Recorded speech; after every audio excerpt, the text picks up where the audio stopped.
All right, ladies and gentlemen, it's time now for panel discussion number 1.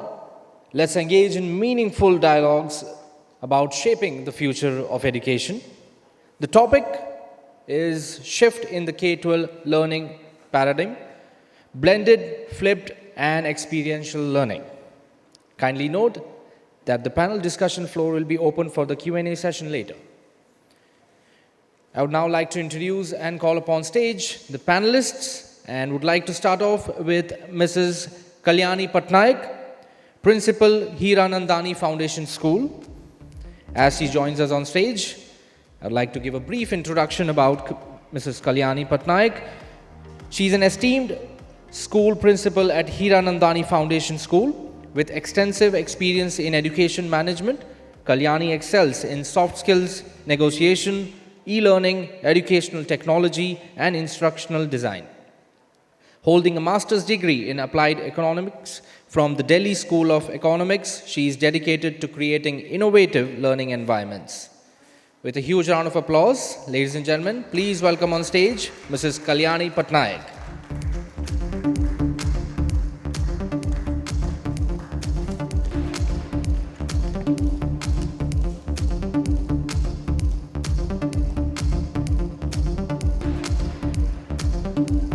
A very warm welcome to you, ma'am.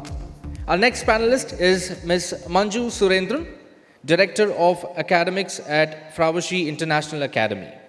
With over 25 years of extensive experience in esteemed institutions across India, Ms. Surendran is an innovative academic leader committed to evolving educational paradigms. Her progressive vision for education is complemented by her role as a trainer for principals of Cambridge schools, where she has shared her expertise in fostering academic excellence. With a huge round of applause, please welcome on stage Ms. Manju, Director of Academics at Fravashi International Academy. Let's have a huge round of applause, ladies and gentlemen.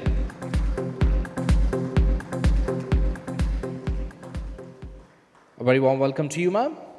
Our next panelist for the day is Ms. Prachi Ranadive, Principal and CEO, Shishu School. With a transformative vision for education, Ms. Prachi champions democratic work ethics and amplifies students' voices, essential pillars of progressive education. She is committed to developing creative, analytical, and empathetic citizens. Currently, she is revamping history education at Shishu with an integrated, inquiry-based approach. She is an advocate for continuous learning and has extensive leadership experience and is dedicated to adopting international best practices. She has completed the courses in the MYP and PYP curricula and earned a certificate in school management and leadership from Harvard. With a huge round of applause, ladies and gentlemen, please welcome on stage Ms. Prachi, Principal and CEO, Shishu School.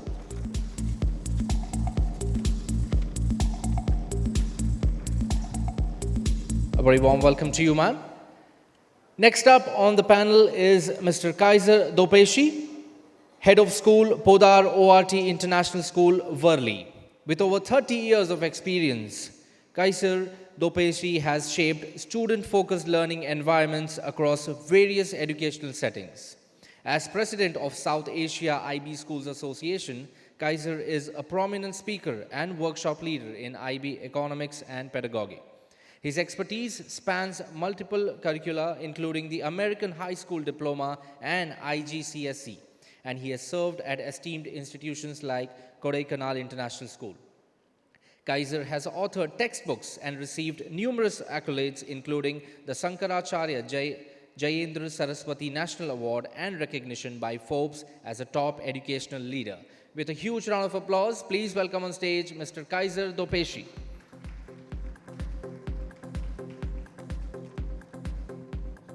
A very warm welcome to you, sir. Our next panelist is Ms. Priya Anand, Head of School, Mount Litera School International, Mumbai.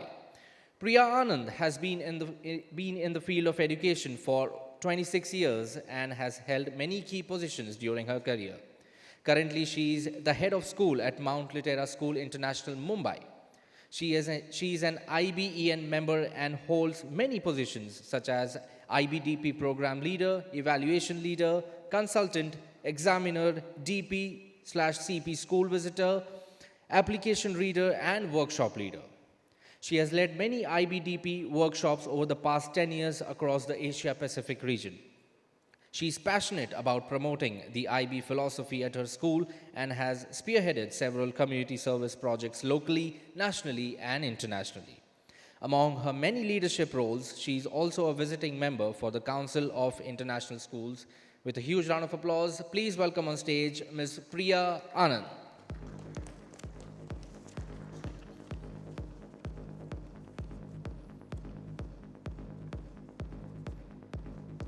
A very warm welcome to you, ma'am. Our last panelist for this panel one is Ms. Vandana Arora, Nahar International School. With over 25 years in education, Vandana Arora is committed to fostering a child-centric environment. Vandana holds degrees in geography, economics, and education, along with a master's in economics. She began her career at Delhi Public School and later taught IGCSE and A-levels. As founder principal, she integrates students' psychological needs with academic assessments. Under her leadership, Nahar has received numerous accolades, including the Great Place to Study Award and recognition for individual attention to students. She has also been appointed from Cambridge to mentor the new Cambridge School. With a huge round of applause, ladies and gentlemen, please welcome on stage Ms. Vandana Arora.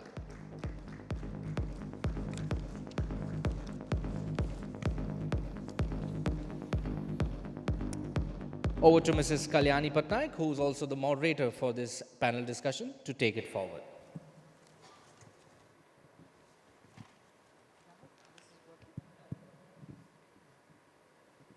Good morning. Thank you, Rahul, for the wonderful introduction. And I'm sure all our colleagues who are present here are equally versatile and very enriched in knowledge.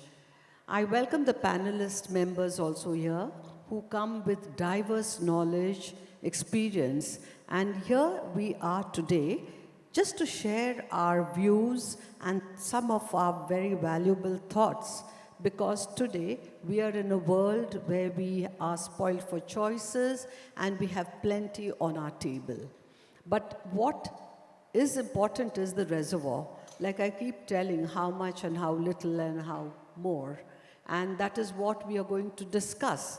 And this morning, we are going to discuss about the transformative shift in K-12 education, which is characterized by 3 types of learnings: the blended learning, the flipped learning, and the experiential learning.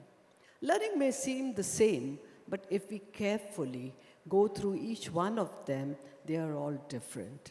We think we are doing all of them and it's just the old wine in a new bottle, but not so. When we hear, we discuss and have our session this morning, I am sure we are going to go back with a lot of real learning outcomes. Let me just tell you my perspective of these learnings. We first come to the blended learning, and let us know that after post-COVID period, it has been the order of the day. And at the end of it all, we have learned that face-to-face learning alongside the digital space has actually brought in personalized education, bridged the world, and we are not lagging behind in the learnings whatsoever. It has really helped our young learners as well as the adults. Coming to the flipped learning, that is slightly different. We all feel that it is something that needs to be reversed from the traditional learning, where rote learning reigned supreme. But right now, we introduce, that's what I can understand, and my panelists are going to tell me more about it, is that we just introduce a topic and allow the students to develop on it either through research or through discussions, and that heavy weight of homework is not put on them, but they themselves come out with the ideas which we are all supposed to respect and come to a kind of a consensus. So, well, flipped learning does bring in a lot of creativity and critical thinking alongside a lot of research capabilities. Coming to experiential learning, well, let's all agree on the fact that everything begins with an experience. The more experienced you are, the more learning. But learning never stops. And in school curriculum, it has always been a forte, a strength, that with experience we learn, with adaptability we learn. And we did put it in many of our curriculum in the name of SEVA, in the name of SUPW, in the name of CAS. But that is not enough, because experiential learning is hands-on experience. But at the end of it all, what I feel is it helps every young learner to identify their strength, their skills, and hone it accordingly. Like I've said in the beginning, it's all these three types of learnings that are happening, but let us hear the perspective of each one of them. I have wonderful thank you panelists for being here and accepting, because I did want all of you with varied experience to come here. So my first question would be to Prachi. And Prachi, I would like you to share some of your thoughts about how does blended learning impact student engagement and academic performance. You know, considering the fact there is diverse needs. So over to you, Prachi. Let's hear you. Thank you, ma'am. Good morning, everyone. Typically, in a classroom, we have various kinds of learners. There are some who are very active and eagerly participate. There are some who need some push and motivation. But then there are these students who refrain from participating. Also, in a classroom, there are some students who are understanding the instructions, abiding by the classroom norms, and engaging in the activities given by the teacher. But there are others who are distracted. As a teacher, it is very difficult to track the level of engagement of every student in the class. Also, most importantly, whether the expected learning outcomes are achieved or not. And that is where blended learning comes to help. Today, using technology, it is possible for teachers to ensure that every student in the class is engaged in the process of learning. Also, teaching is not necessarily equal to learning. And that is where there needs to be checkpoints to make sure that the students are learning. The tools that blended learning has now given are helping in formative evaluation. And the teachers can get analysis of where every student in the class stands, what are the areas of interest, what are the areas of strength and weakness, as well as it is possible to get details of which are the misconceptions, what are the concepts that need to be revisited. So using this analysis, the teachers can make an action plan and ensure that a remediation is done with the students. Finally, timely intervention is the key. If at the time of concept delivery, if the teachers are able to understand what the students are thinking and learning, it's possible to clear their doubts, to overcome difficulties, and definitely this would result in better student performance. Just wanted to share some success story. So what we have tried doing is, as we generate our own learning material for students, and we don't use textbooks up to standard 8, we are using a lot of QR codes.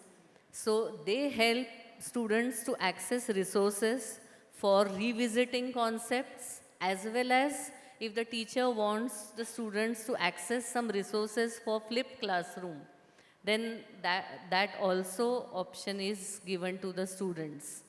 And now the number of apps that are available to help blended learning are really amazing. Padlet and I think Kahoot was very common during lockdown.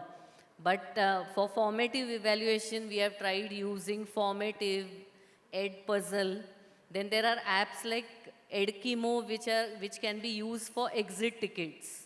So in our experience, students are really happy to learn, as well as teachers are happy because they are able to engage the Yes. students in a better way. Yes, I quite agree because blended learning has brought all of us together, no doubt.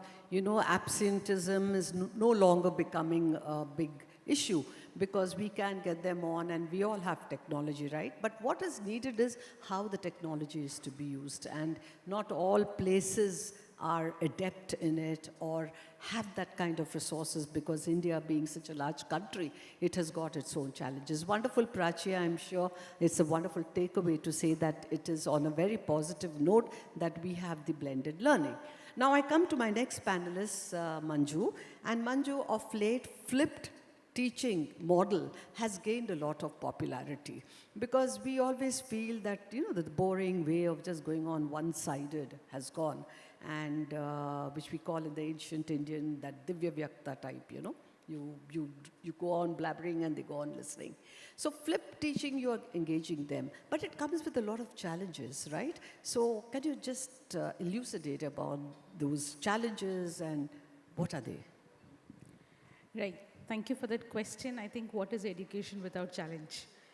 And to begin with, I would like to just draw the attention of all the audience and the panel member over here is when you talk about flipped learning, it's a pedagogical strategy. It is not just a mere strategy.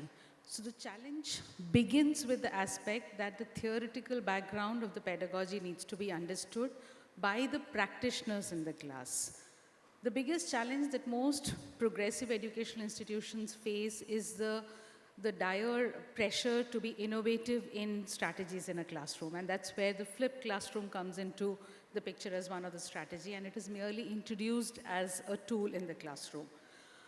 The biggest challenge, if you ask me, there is no challenge, but from a practical implication, the biggest challenge is the mindset. For generations, we have been a country, a world which believe that an educator is a sage on the stage. So I'm the fountain of knowledge, so it has to start from me. So when you turn that paradigm along, that requires a lot of understanding from a theoretical background and a training to implement that in the classroom. So if I put it down into 4 major challenges to look at it, I would term them as equity. That is when you expect a student cohort to go back and look at a material that has been shared with them to review, understand.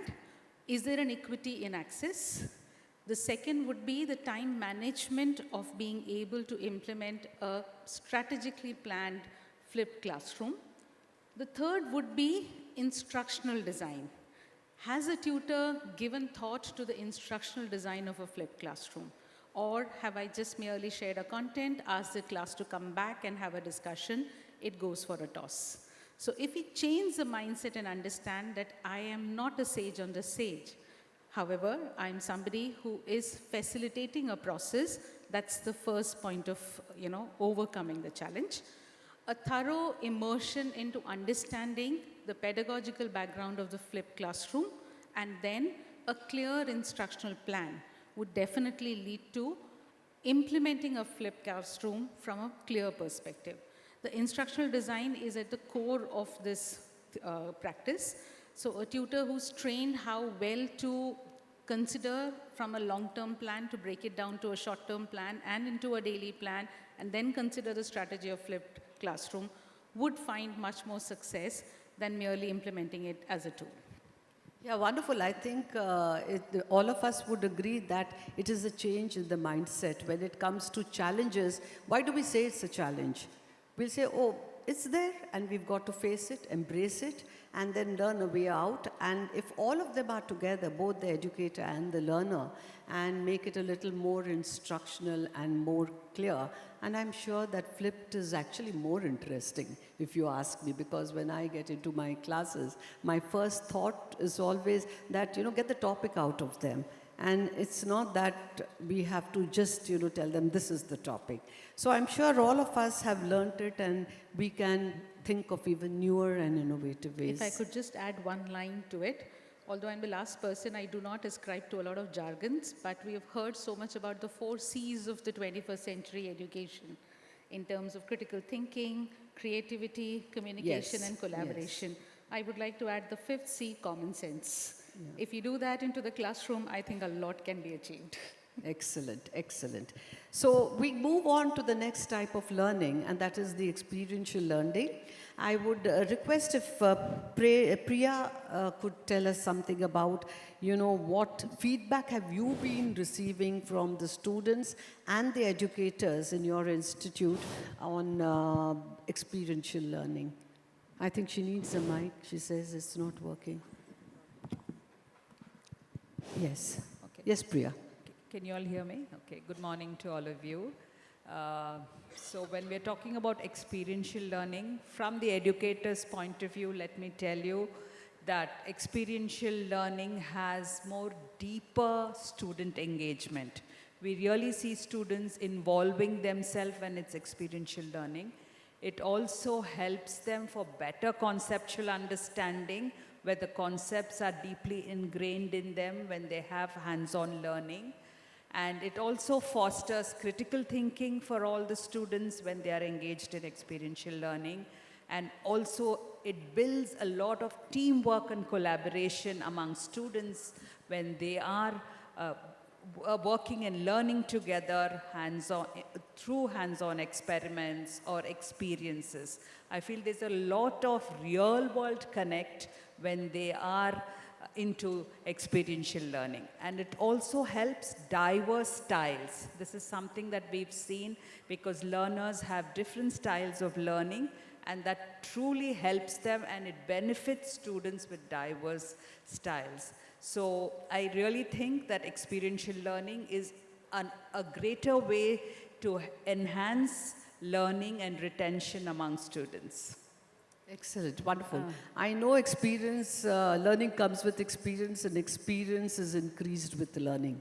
So both go hand in hand, and today we have learned that, it never stops, and situations teach us. COVID has also taught us a lot.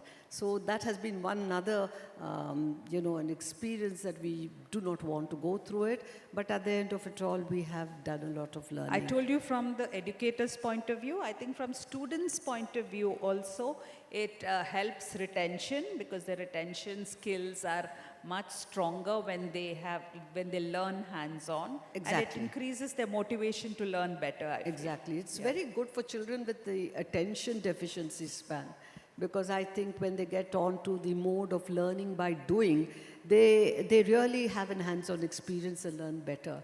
So let's delve more into the topic a little later in our second round perhaps, but I have something for Vandana, who will tell us how to collaborate between these three learnings and bring about a collaborative learning, and what strategies you think we can do. We may be doing it, but you can mull over it and tell us all over again. So over to you, Vandana. So collaboration definitely is at the heart of everything what we are talking about, whether it's the experiential learning or the blended learning. Strategies could be various, but I think the bigger challenge here is the people whom we are expecting to dig deep into this collaboration, means teachers. So we do talk about the aspects of various new pedagogical strategies which we are bringing in class, but are teachers gone into it? Are they being trained into it? Is it easy for them to understand these concepts? Because while they were growing up, they have not gone through any of these. So that is a big challenge for all of us, and various strategies which we look at it is definitely becoming a challenge for them, because our teachers today are learners in the classroom. So you have a learner who has a responsibility to teach and facilitate, and you have a learner who has a lot of time as well as resources and also the eagerness to learn. Now between these two learners, there is always a clash. The clash of ideas, the clash of thought process, and also the constraint of time. So considering all that, I think in today's time, our bigger challenge is making our teachers unlearn and learn new, and then move into collaborating with students, and then creating a collaboration between students as well as students and teachers. Yes, Vandana, I agree that we need to be very interdependent if we want good collaboration. Because at the end of it all, these projects can only be successful if it is properly organized, structured, and collaborated.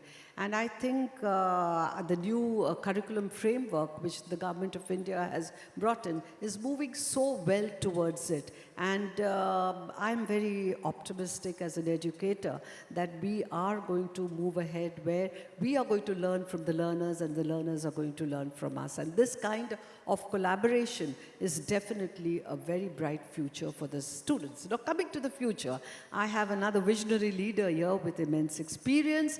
Mr. Kaiser, you have to tell me, looking into the future, what are the emerging trends that you foresee will be influencing the future K-12 education?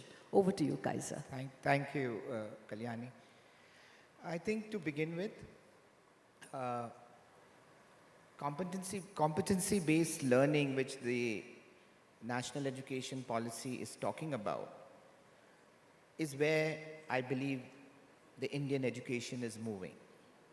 However, what we need to understand fundamentally, the emerging trend, if you like to put it, is personalizing learning.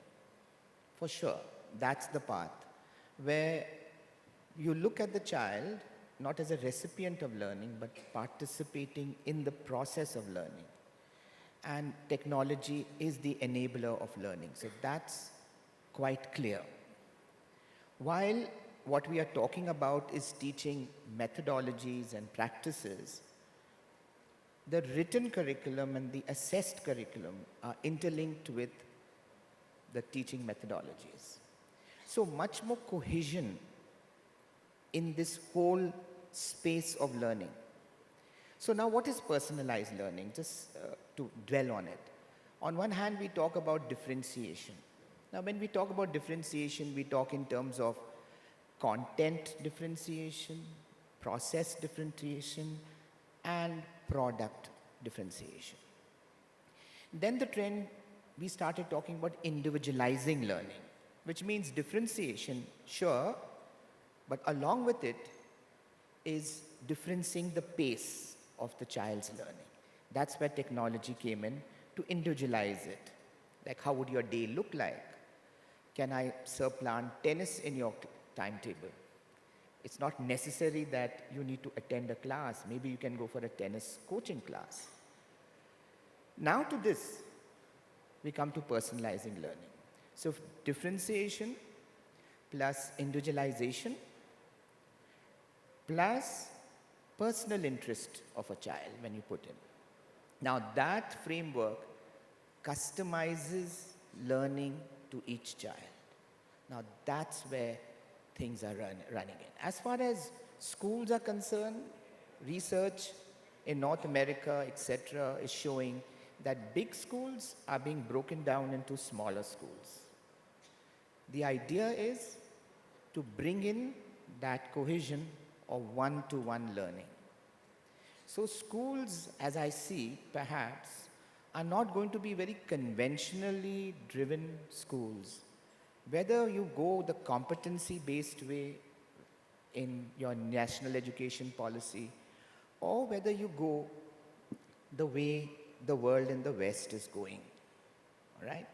But through it all, I'm just wondering that all what we are talking about has to depend upon a lot on professional development, because given what it is, the teacher in 2024, if born in 2000, is 24 years old.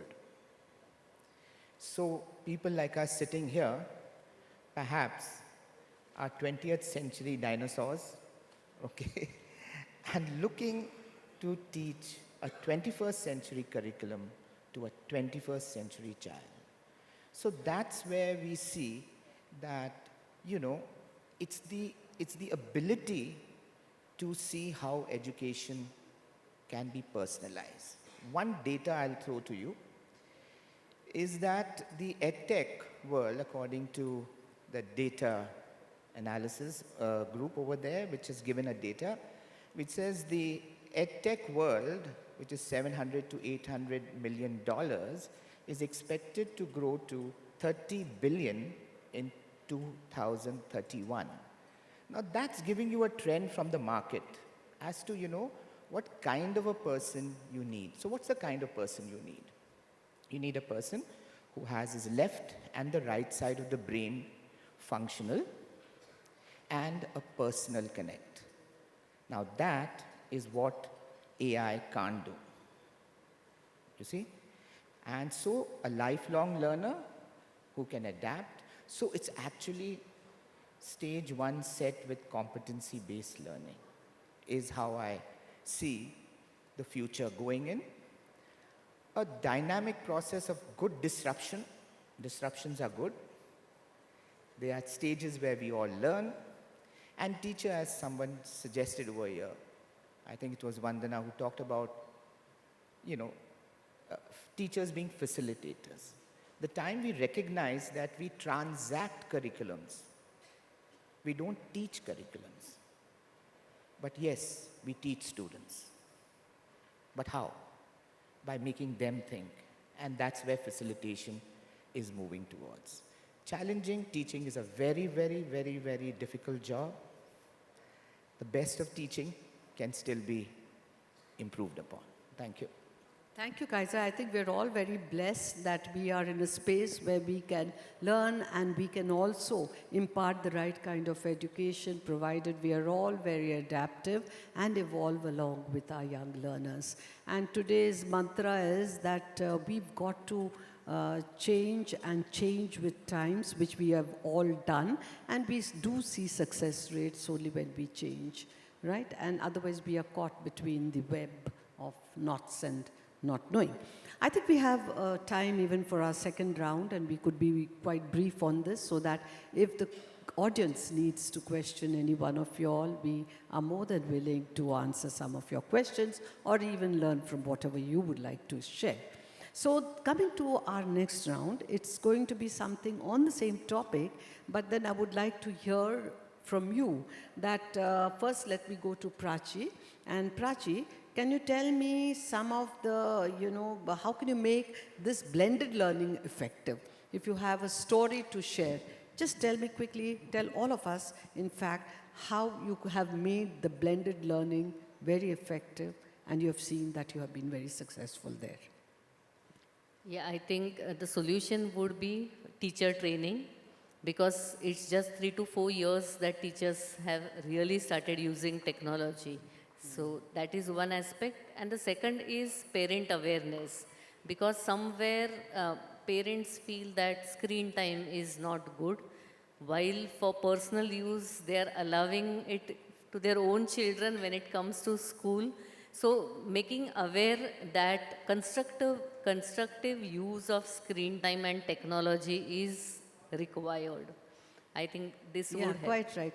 Because see, we also didn't know anything. If I have to ask the audience here, 10 years back what we were using, I think we had very little knowledge. And even if we knew something, we felt, Eureka, we have conquered, we have become so great. And we didn't know how to share also. But now today, we are lucky with all the technology and the different companies coming in and really helping us. In fact, I'm glad all these companies have come into the market, because we're able to choose and we're able to customize it. Like Kaiser was saying, you have to customize it because you're always spoiled for choices. Next, I'll come to Manju very briefly. Can you tell us that how have you, you have to prepare a class for flipped learning, right?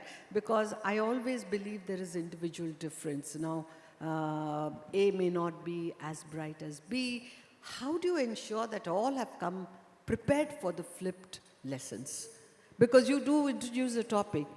Some may not have even, touched the topic. But how do you ensure? Because that 20% that you have kept, how do you make up in the class? I think to a larger extent I'd answer that question, but I'll come back to it. It will start with planning and an understanding of... planning is the right thing. It correct. is at the, foundation of any strategy's implementation and understanding, and also a success criteria to be defined. So once a tutor understands that I need to plan a flipped classroom, The tutor also needs to understand the theoretical background of why this tool is, or it lends itself to a certain topic. Not everything lends itself to a flipped classroom. You need to be very, very having a wonderful discerning eye to be able to identify the topic which can be used in a classroom for a flipped lesson. Instructional strategy is the next big thing that can flip the thing to a better success. A teacher implementing a flipped classroom needs to be very, very clear with the instruction and also have the understanding of differentiating that in a classroom. If it's a classroom of 25 to 30 kids, all 30 of them are not going to take the instruction in the same way. So even the resource has to be differentiated from a particular point of view, and the learning objectives to be very clearly articulated for a student to understand that how do I reach there, what I talked about as the success criteria. So a step-by-step approach with a clear planning, an instructional clarity would definitely give a tutor much more, I would say, a sense of satisfaction to see that they're able to turn a student in a classroom and bring in student agency where the student takes responsibility for the learning. Yes. But expecting that it's going to be a hit at the first go, that's where you go wrong. Yes. I think we have to arouse that curiosity in all of them, right? Like I remember as kids when we were told stories and suddenly they stop, you know? And then you become very curious. What could be the ending? And probably we start searching and all that. So I think it's also another very novel way of getting certain lessons completed through this. Wonderful. Now next question to Priya. And Priya, would you like to discuss with us that in experiential learning, is it necessary that we do it ourselves or we need to associate ourselves with, various outside resources? And could you just explain like what? So definitely we would look at some industry partners or local partnerships or NGOs or different service providers to help us with the experiential learning. One example I can talk about is where a business management lesson for our DP students, that is grade 11 and 12, was taught in the Camlin factory where the students were exposed to Six Sigma learning and just-in-time production, and the entire operation management lesson was taught there in the factory. So there was no need to come back to school and teach them. So again, like we said, that experiential learning helps students understand that concept better.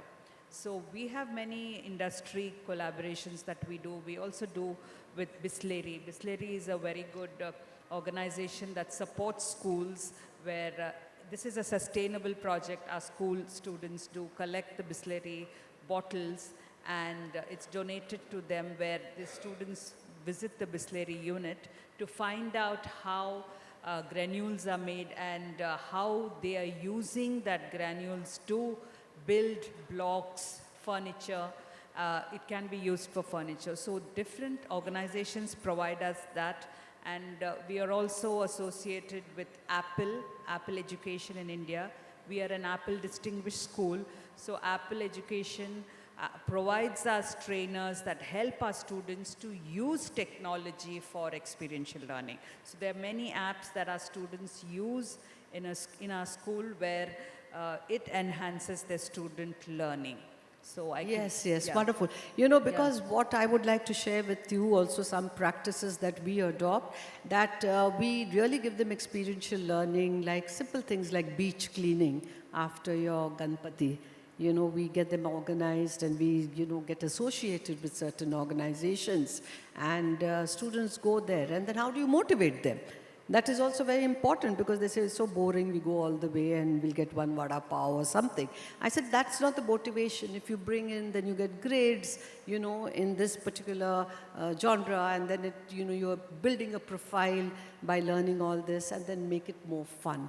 So I think all of us are doing it, but then I would say it should not be only for the secondary classes, but it can even start, from the lower classes where there is an awareness, there are sensitized. Excellent. So let's move to Vandana. Now, Vandana is talking a lot about collaboration, and I know we all believe that unless we collaborate, we do not know. But do you know, is there any kind of benchmarking or yardstick to say that my collaboration has been good, or how do you do it? This is where my first question comes, how much and where? How is the reservoir? See. Yeah, so collaboration, as I said earlier, between teachers is more important. Yes.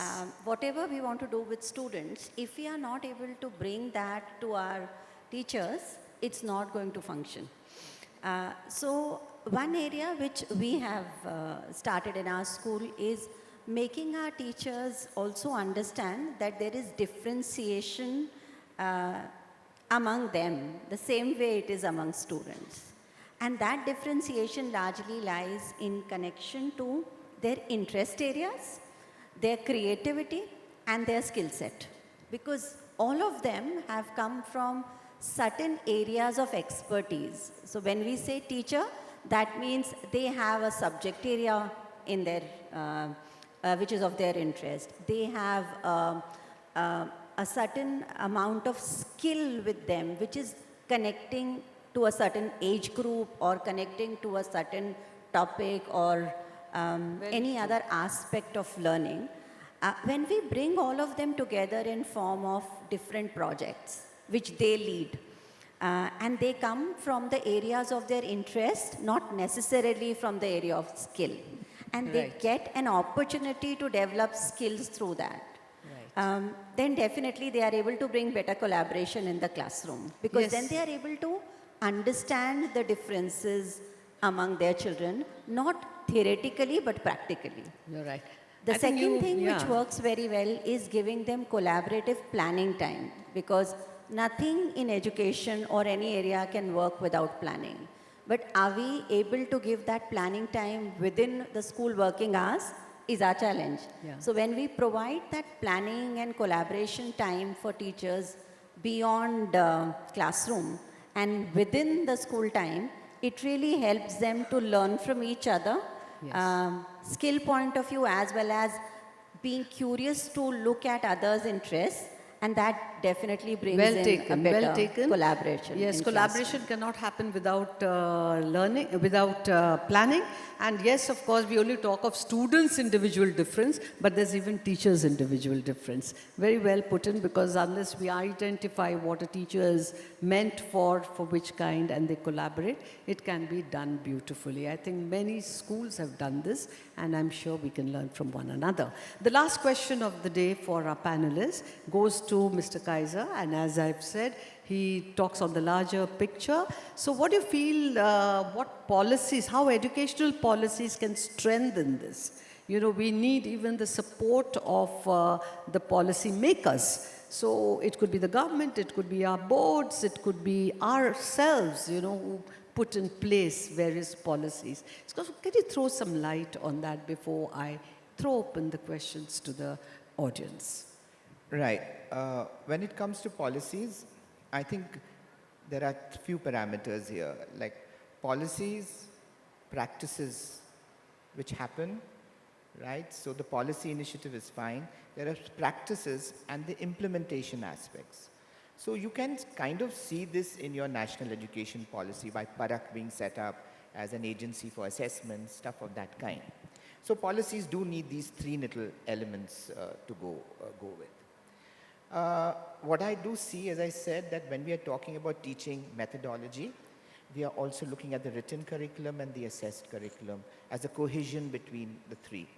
So when we see that, I think a lot in the policy when it comes to the written curriculum will be more about climate education, sustainable education, coming in a big way, in a very big way. That's where all this pedagogy lined up, whether it's experiential learning in particular, collaboration, all the others which were mentioned, do play a key role in it. So that being one. like what is the extension of the curriculum which you are teaching? Health, for example. Wellness of a person is so important. If human connect is what is required, then wellness of an individual is important. Especially the role of IA. I was just give you an example. I was just the other day looking at one assessment model for the IB purposes of it. And he was making me go through it, and it was saying like, okay, there are question banks and it'll prepare your question paper. And if you don't want to mark it, the AI can mark it for you, you know. AI can set a question paper for you. You know, this is what is going on, unit plans, etc. So then what is the role of the teacher? You see, that's the key question. So the role of IA, artificial intelligence, in the educational line is also redefining the parameters of how we need to teach. Yes. See, so that needs to be embedded. In the content area, as I said, environmental or climate education versus sustainable development. When it comes to the pedagogical... You know, I know the policy actually structures us, you know, and yeah. we do need it. That is how the NEP has been drafted, and also the world policies. Every country has its own policies and all that. Wonderful. Ladies and gentlemen, we are almost coming to an end, and I can only take one or two questions from the audience, or we can just wind up with wonderful thoughts. So is there anybody from the audience, a question to any of the panelists? They are more than happy to answer. We can share the mic. There's one question and we can...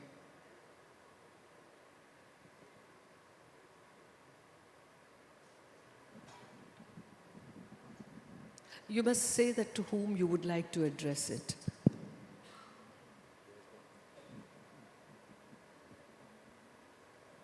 And introduce yourself, sir. My name is Suren Ramasabu. I'm from Academica, USA. I have a question for Mr. Kaiser specifically. So you spoke about personalized, individualized instruction and learning.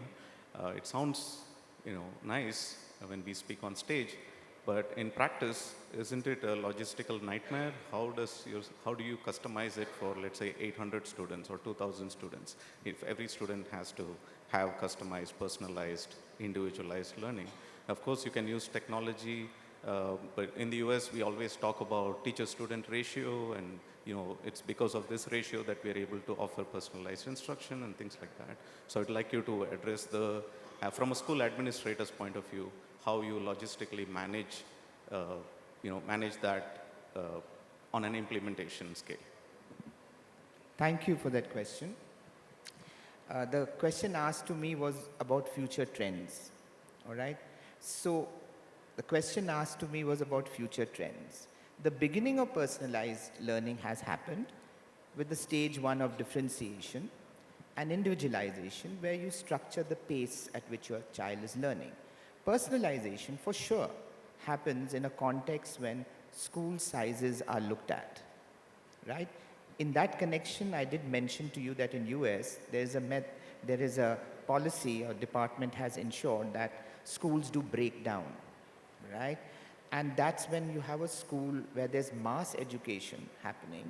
That's your question, like a 4,000 or 5,000.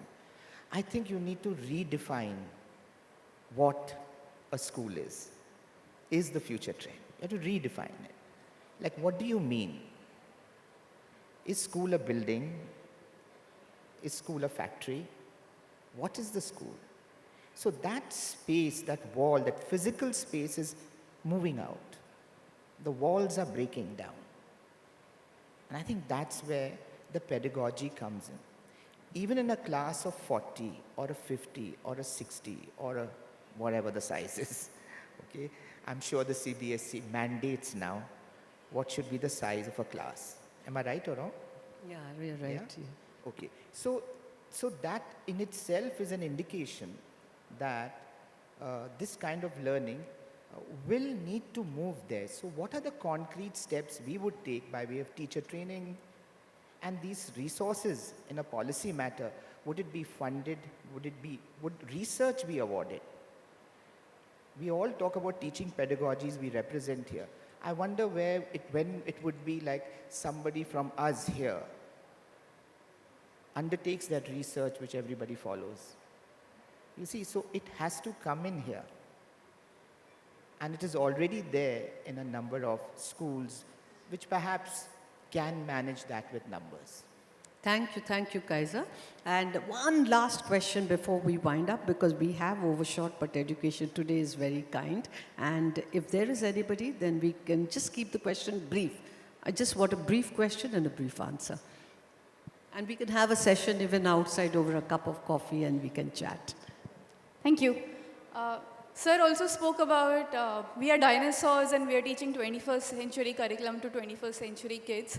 So Priya ma'am or anyone, if you can help us understand maybe one or two things that you've done which help to get the teachers to unlearn and adapt to the new technologies and be more effective in the teaching methods. The question is for? Priya ma'am or anyone Priya. else, yeah. So, you want me to give you how to help teachers unlearn? Is that what Yes. you're trying And to therefore say? I be think more she wants the effective. learn and unlearn part. Okay. Come again, one more thing you mentioned. Basically, ma'am, in the new age technologies, ma'am said we are spoiled for choices. We have choices, we have curriculum. But how do we make the teachers be more effective and adaptive to the all the new technologies? Firstly, I question think teacher training, professional development is very important because when teachers have been trained earlier, they've been trained through a traditional way of teaching, right? So when you only help them go through a professional development on latest ways of pedagogy, how you teach them, I think that's the key. Majority of our teachers are not professionally trained in the latest technology. I'm just giving you an example. If you want to use Apple technology, you need to get them to become an Apple teacher, make them go through the training, right? Only through professional development will their mindsets change and they become open-minded. I think that's the key, which we lack in India too, the professional development, spending, investing in our teachers. And the right kind of training. Yeah. It's not And- that you just said everybody for all kinds of training, No, just no. because they want to upskill themselves. Yeah, true. Because I make it a point that this particular training is meant for this True. particular. Another thing I tell my teachers, if you don't embrace technology, you will be left behind. AI will take over us. We won't take over AI. So that's the key. I think professional development and upskilling them helps them to change their mindset and pedagogical shift. Thank you. So thank you, ladies and gentlemen. I must thank Education Today for giving us this wonderful space and platform for having a wonderful discussion. Let's not close the discussion here today, but please take it beyond today and think about it because our students are going to gain from us. Thank you, ladies and gentlemen, once again, my wonderful panelists. Stay blessed and enjoy the day.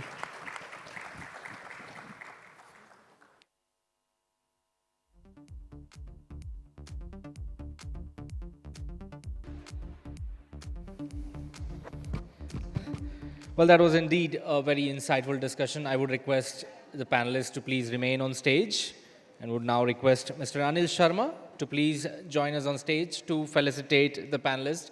Let's have a huge round of applause for all the panelists, ladies and gentlemen.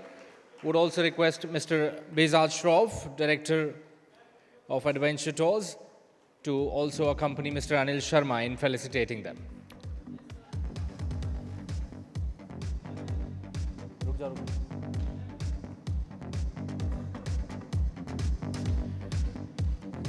Well, we'll start off with Mrs.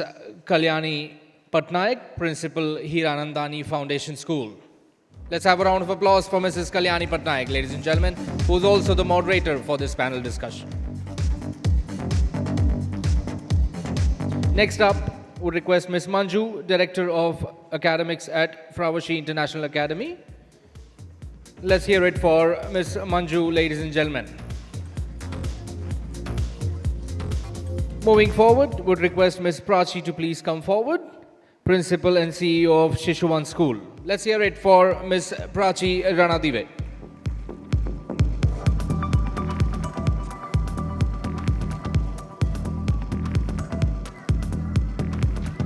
Let's have a round of applause, ladies and gentlemen, for Ms. Prachi.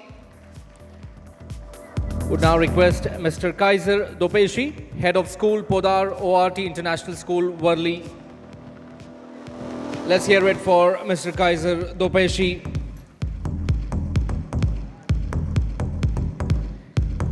Moving forward, would request Ms. Priya Anand, Head of School, Mount Litera School International, Mumbai. Let's have a round of applause for Ms. Priya Anand.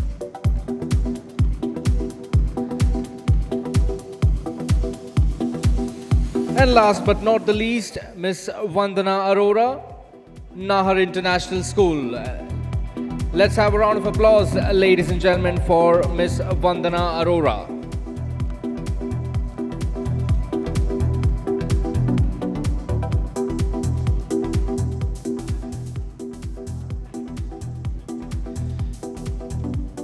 Thank you so much to all the panelists.